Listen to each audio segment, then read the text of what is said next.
안녕하세요, 이엔씨입니다. 3부에서 다 못 보여드린 미래신도시 남쪽 부분을 4부에서 계속 보여드리도록 하겠습니다. 구독과 좋아요는 저에게 큰 힘이 된다는 말과 함께 보여드리도록 하겠습니다. 지금 보시는 힐스테이트 아파트가 미래신도시에서 가장 남쪽에 위치한 아파트들 중에 하나라고 보시면 되겠습니다. 힐스테이트 건너편 쪽으로는 이렇게 위례역 푸르지오 아파트 단지들이 있고요. 그리고 그 옆에는 이렇게 운암역 아이파크 오피스텔이 있습니다. 위례역이나 운암역을 인터넷으로 검색하면은 실제로 역은 존재하지 않습니다. 현재로선 말이죠. 나중에 이 근처에 트램이 들어올 걸 대비해서 위례역, 운암역 이런 명칭이 들어간 거 아닌가 싶은 생각이 듭니다. 진짜 최남단 아파트는 영상에서 멀리 보이는 부영 아파트가 최남단이지 않을까 싶습니다. 위례 신도시의 아파트 단지이긴 하지만 조금은 떨어져 있습니다. 위례역 푸르지오 아파트는 4, 5, 6단지 이렇게 3단지로 구성이 되어 있는데요. 이 아파트들 주변에는 상가나 오피스텔들이 있는 것이 특징입니다. 위례는 아파트들이 많이 지어진 편이라서 주변에도 다른 아파트 단지 있는 것이 일반적이거든요. 이쪽 동네도 위례 중앙광장 못지않게 외식하는 재미가 있을 것 같다는 생각이 드네요. 외식을 하려면 어느 정도 총알을 갖고 있어야 하긴 하지만요. 지금 보시는 곳은 위례 신도시의 단독주택지구라고 할 수 있는 서일로 거리이고요. 제가 이곳을 돌아다닐 때 밥을 먹고 돌아다녀서 상당히 배가 불렀음에도 불구하고 맛있을 것 같은 음식점들이 꽤 많이 보였습니다. 새로운 맛집 타운을 형성하는 거 아닌가 이런 생각이 들 정도로 말이죠. 어느 때보다도 바쁘게 사는 현대인들의 삶들 속에서 음식이 주는 행복은 꽤 상당한 것 같아요. 소확행을 누릴 수 있는 대표적인 요소들 중에 하나가 음식이 아닌가 싶네요.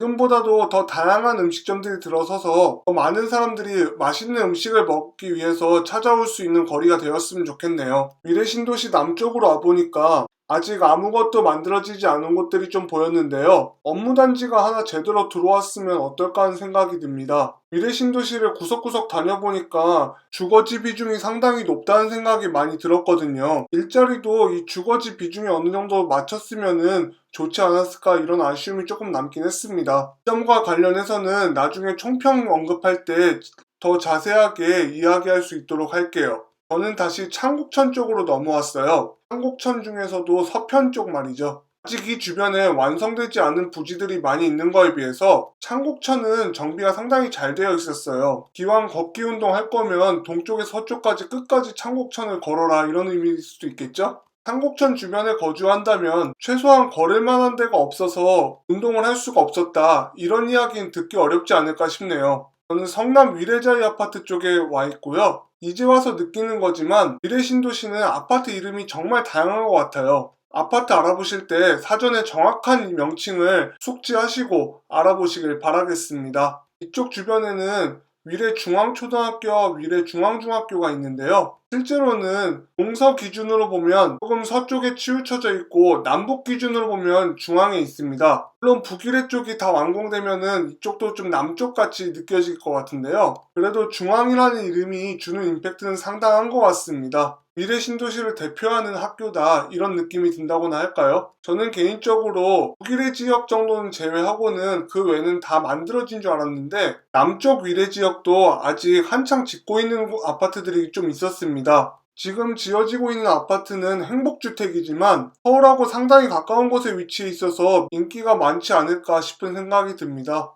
참고로 이건 지극히 개인적인 의견입니다. 이제 다시 성남시와 서울시 경계로 왔는데요. 제 영상을 꾸준히 보신 분이라면은 이곳 몇 번째 나오는 거지 이러는 분들도 있을 거예요. 하지만 저는 이곳에 왔을 때 기분이 상당히 좋았답니다. 정말 위례 신도시를 원 없이 돌아다녔다는 생각이 들었거든요. 여러분들에게 위례 신도시의 자세한 모습을 낱낱이 보여드릴 수 있겠다는 생각만으로도 충분히 설렜습니다. 지금까지 4편의 동영상에 걸쳐서 위례 신도시 모습을 낱낱이 보았는데요. 어떠셨습니까? 괜찮았습니까? 개인적인 느낌을 얘기하자면 전 좋았습니다. 어떤 점에서 좋았냐면은 좋고 나쁘고를 떠나서 이 신도시 내부를 봤을 때 위례만의 매력이 있는 것 같아서 저도 더 열심히 돌아다니지 않았나 싶은 생각이 듭니다. 아마 이제 제 영상을 1편부터 4편까지 지금까지 다 보신 분들은 이해를 하실 거예요. 이게 무슨 말인지. 근데 이 영상을 통해서 위례 신도시만의 매력을 저처럼 느끼신 분이 있을 텐데요. 분명히 이곳이다. 뭐 집 한 채 한번 사볼까? 이런 분들도 계실 거예요. 그런데 이제 이렇게 기대가 어느 정도 있으면 뭔가 하나라도 좀 아쉬운 점이 보였을 때 실망도 좀 크겠죠. 그래서 제가 이번에는 교통 여건은 어떤지에 대한 영상을 한번 지금 준비해보고 있습니다. 뭐 도로, 대중교통, 그리고 또 위례 신도시의 특이한 점이라면은 트램이 들어온다는 점인데요. 이런 도로나 대중교통을 봤을 때 어떤 또 교통 인프라를 형성하고 있을지 또 자세히 볼 필요가 있는 것 같습니다. 여러분들도 다음 영상에서 이제 하나하나 이제 나오게 될 이 교통 인프라, 직접 저도 타보면서 이야기하는 교통 인프라 설명을 좀 듣는 시간을 기대해 주시면 감사하겠습니다. 구독과 좋아요는 저에게 큰 힘이 되고요. 유익했다면 구독 한번 눌러주시면 정말 감사드리겠습니다. 감사합니다.